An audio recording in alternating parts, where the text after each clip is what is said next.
There comes a time when I won't belong. Hi, this is Dina with Pretty Productive. Welcome back to my channel. Today what we're going to be doing is an April 2022 budget setup. I love a new budget, a new month. I am doing my budget very different for the month of April. I'm going to try something, and it's I think one thing that I've always enjoyed about budgeting is you can mix it up. If you have a tough month like I did in the month of March, you can kind of just get a new kind of thought process on it. You can change what doesn't work. You know, if it's working, keep doing it. If it's not working, then change it up. So I am going to change it up a little bit for April, just see how this does, and then we'll see what we want to do for the month of May. So if you are new to my channel, this is where I always start my budget. It's just an Excel spreadsheet that I created years ago when I started doing kind of the Dave Ramsey system, where I had, you know, put in my income, my fixed expenses, variable, subscriptions, my lifestyle, added up, backed into my sinking funds, and then I list my sinking funds that I have. So currently I do not have any debt other than my mortgage. So I don't have a debt snowball. I've already worked through all that. And now I am working on fully funding my sinking funds, as well as aggressively trying to pay down my house a little early. So that is where my life is right now. So, and I know that I can pretty much go through and do this in my sleep, and probably some of you who have watched my videos for a while probably think you could too, because some of my expenses are the same every month, and then some switch based on if it's a 4-week month or a 5-week month for my budget. For April, it is considered a 4-week month for my budget. So I take my husband and I, we both get paid once a month, and my income is money I pull out of my retirement, and I do that kind of for a reason. I just went back to work part-time. It is very irregular income, so I don't want to plan on it. And so I take out enough to kind of cover our bills without kind of stressing out about it. But I feel very comfortable to do that. So, and I did get the blessing of my financial planner. I do have part-time income. I do not budget my part-time income into my bills because it is, again, very irregular. And so I use it to either increase my sinking funds, my savings, or if it's something that I really would like to have but I don't budget for it, then I'll do that as well. I think my part-time income this month is going to be $1,400, but again, that can change.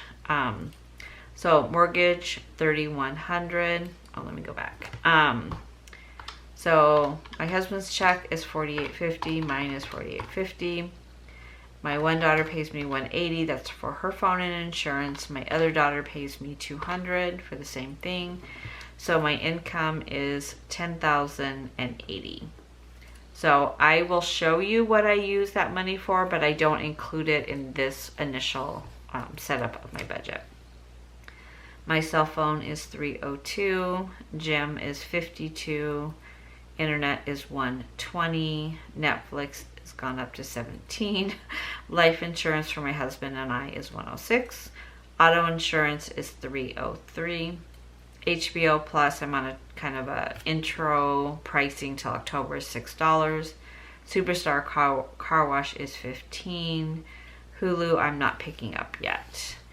My other fixed expenses, Elements, is for Elements Massage. It's $80 a month. I'm on a pause with Audible because I had so many credits. And Planner Spot is a subscription for a kit, and that's $26. So my fixed expenses are $3,100 plus $302 plus $52 plus $120 plus $17 plus $106 plus $303 plus $6 plus $15 plus $80 plus $26. So my fixed expenses are $4,127. Let me go ahead and bring my income down. So a $0 base budget, if you're kind of a newer term for you, all of your expenses, sinking fund, savings, everything equals your income. So every dollar has a home and a place and a function. So my fixed expenses are just that, they're fixed. They're, unless I get rid of a subscription or a gym or something, they're going to stay the same. My mortgage, cell phone, all those things I have to pay. My variable expenses change based on the time of the year. So when I look at my electricity, I usually will look first at the back of my planner. I have my yearly budget spread. So an average for me for electricity in Arizona was $227. Now we had a very mild year last year, so I feel comfortable budgeting $250 a month, knowing that there's months that's going to be much lower, other months are going to be much higher. So that's what I budget. When I look at my bills for the month of April last year, my electricity was $139, my water was $101, my gas bill was $40. So that's kind of how I plug them in. My gas bill though has been much higher. So it's been right around $60. So I may bring it up to $60. If it's a little bit less, great. But we definitely, our bill was a lot less. I don't know if natural gas is more expensive than it was last year, but my bill has been 60 or just under 60 for this whole year so far. So even though it says 40, I'm going to take it up. My HOA is due this month like it was last year. And then everything else pretty much has been the same. Nothing like that jumps out at me that was something I need to look at. So that's kind of how I look at what my bills should be for my variable. So I put in $250 for electricity. If it ends up being $140 like last year, $138, then the difference goes into an electricity sinking fund. Trash and water, I'm going to put $100. Natural gas, I'm going to put $60. Hopefully it's not. Pest control is $30. I put $30 away every month except for the months that I have service. I put $90. My HOA is due this month, so it'll be $225. And then let's just add that up. So $250 plus $100 plus $60 plus $30 plus $225. So my variable expenses is $665. Okay, lifestyle. So lifestyle is what I use my cash envelopes for. And these kind of change based on what's happening for that month. So for giving, it's a 4-week month. I'm going to put $400. I'm bringing groceries up to $600 because it just, as you know, groceries are expensive lately. Eating out, I'm going to put $200. Clothing, $100. I did spend $200 out of my sinking fund last month, so I just kind of want to build that back up. Spending $200. Household, $100. I did roll $130 over from last month, so I don't need as much to add this month. Entertainment, I'm going to put $100. Personal care, I'm taking it up to $200, even though I have $100 left. I do want to get my hair colored, and the person I would like to have it to do it is a little bit more than I normally pay. So I just want to try it and see how I like it. Gas for the car, I'm going to keep it $250. I pretty much came in at that for March. Craft supplies for $100. Miscellaneous, $100. That's kind of just been a catch-all for me. I did use all of my miscellaneous for last month. Medicine, $200, because my refills will be for the month of April. My mom is $100. And house cleaning, my daughter did not clean last month. I'm rolling that over, so I'm not budgeting for it for this month. So $400 plus $600, $200, $100, $200, $100, $100, $200, $250, $100, $100, $200, and $100. So $2,650 is my lifestyle. I save 10% of my income, so not 10% of the total, because these two, for my daughters, it comes in and goes right back out to pay their bills. So if I take my husband and my income, it's $970 that I save if I take 10% of that. And then, so if I have $10,080 is my income, minus my $4,127, which is my fixed expenses, minus my variable expenses of $665, minus my lifestyle $2,650, minus my savings of $970. So my sinking fund, oh, there's a number there, is $1,668 is what I have to put towards sinking funds. So because I do get a lot of questions on this. So basically, once you figure out your fixed expenses, your variable, and your lifestyle, then that gives you a lump sum of money. So for me, it's $1,668 plus the $970 that's saved is going to go to saving. So my true sinking funds is $2,638. I separate out the savings because I want to make sure that's my priority right now, and not to go ahead and distribute that money and then realize I forgot to pull that out first. So that's why I pulled that out first, and then put an amount here of $1,668 because that's what I have to play with as far as my sinking funds. So for my sinking funds, I always start with Christmas.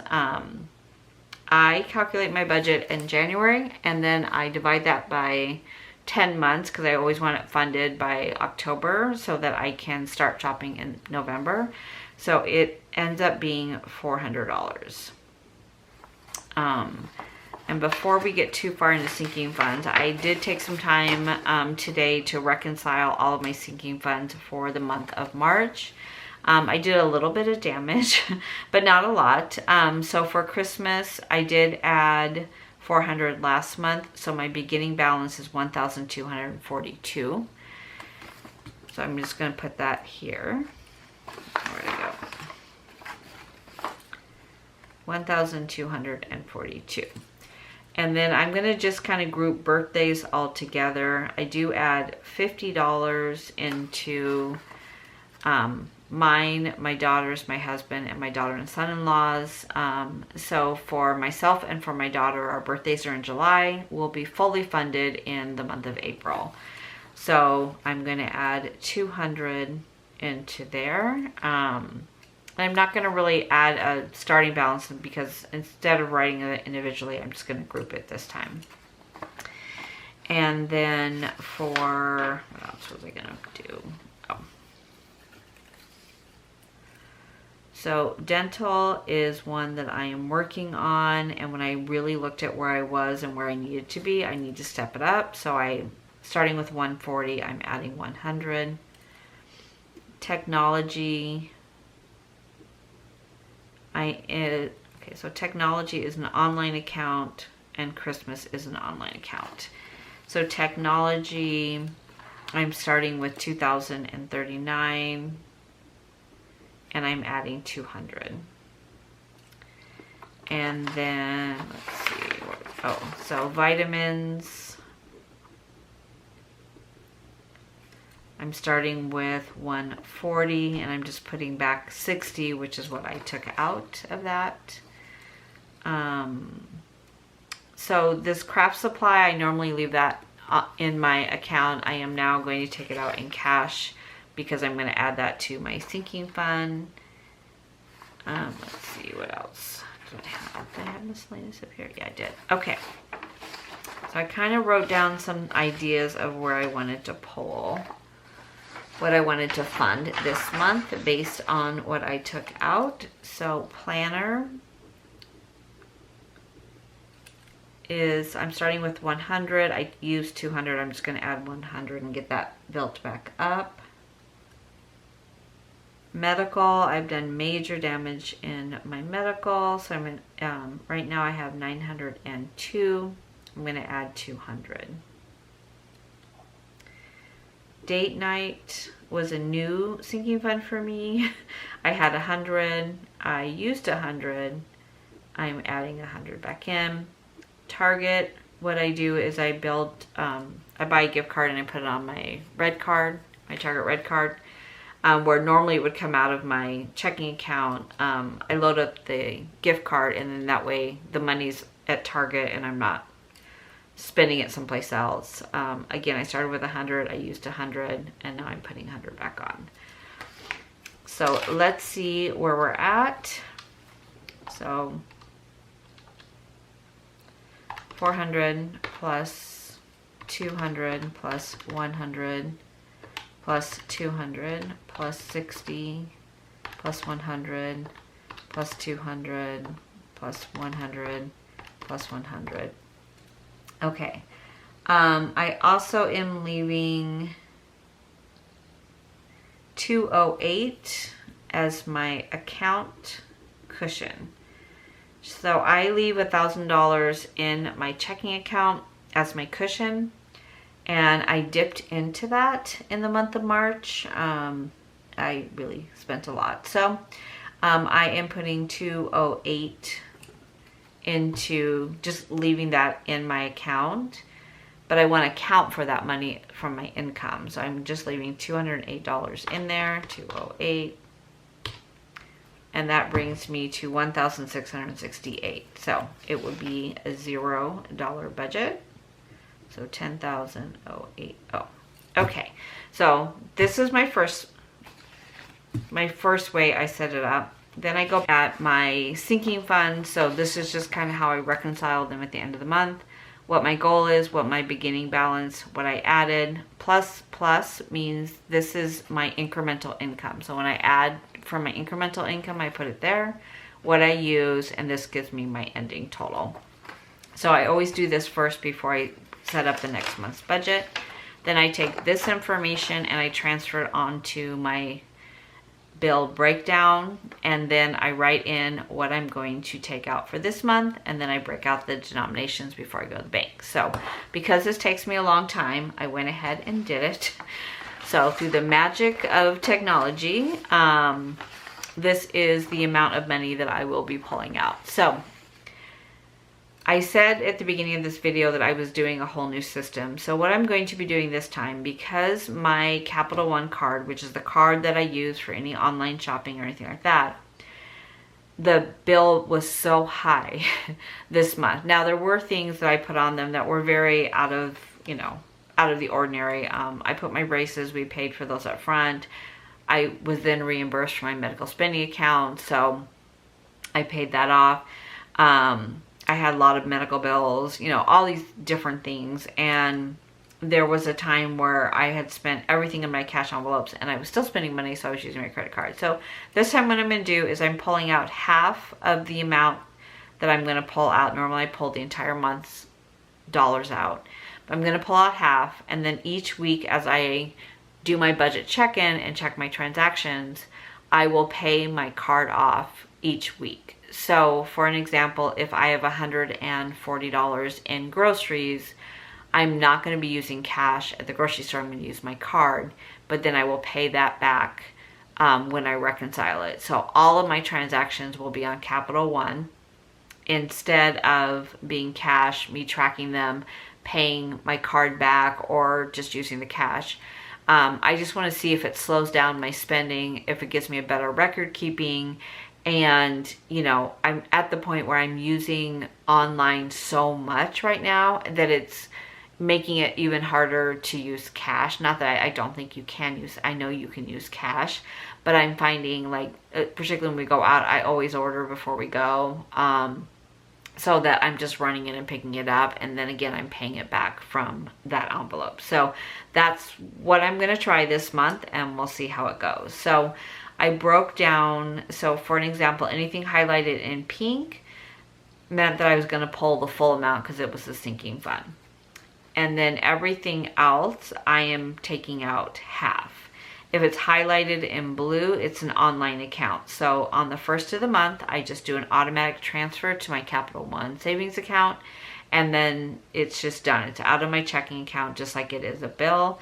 I move the savings over to my savings account, and then I add up what bills and what denominations I need. So for an example, for this cash stuffing, which will be for the first 2 weeks of the month, it's $1,590. But before I go to the bank, I go to my binder, I look at what I have in my back to bank. Now, March was a good example where I had to take the money back mid-month because that is how much, and I still ate into my cushion even when I put back the money, which means I spent more than I had allocated for my sinking funds, or my cash envelope. So for this one, this is what I have left to go back that I just decided to wait until this cash stuffing. So for $100 bills, I have 1, 2, 3, 4. So I needed 4. I have 4. I don't need to pull anymore. I'm gonna bring this in a little bit, just so you can see. For $50, I have 1, 2, 3. I needed 4. I have 3, so I need 1. For 20s,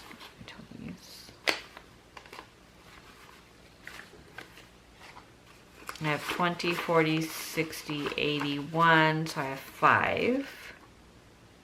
So I need 32.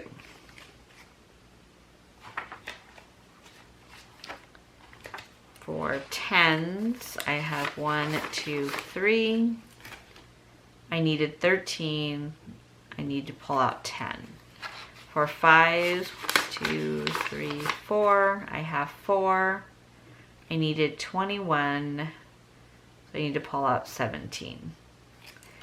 And for 1s, I have 3. I need 15. I need to pull out 12. So let me just make sure my math is right. So I need a $50 bill. I just need 1. I need 32 20s. Put this over here. So I need 640. I need 110s. 17 times 5 is 85 and 5s and $12. Okay, so when I add up what I have from my back to bank,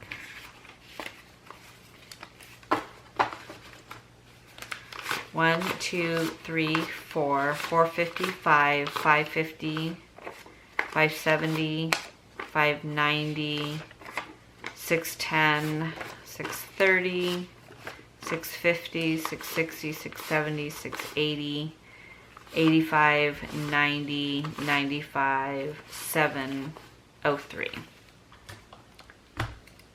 So I have, in the back to bank, I have 703. And then in the denominations that I'm pulling out, I have 50 plus 640 plus 100 plus 85 plus 12. I have 887.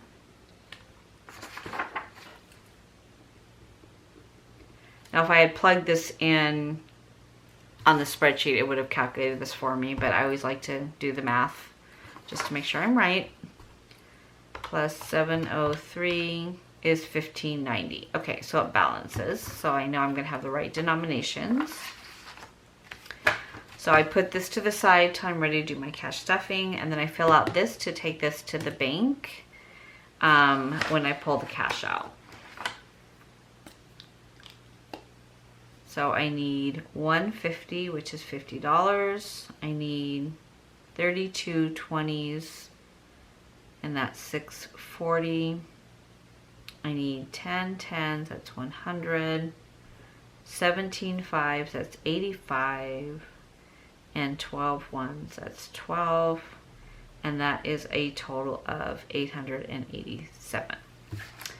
So I've already written the $887 out of my checking account because I'm going to pull that out as a cash withdrawal.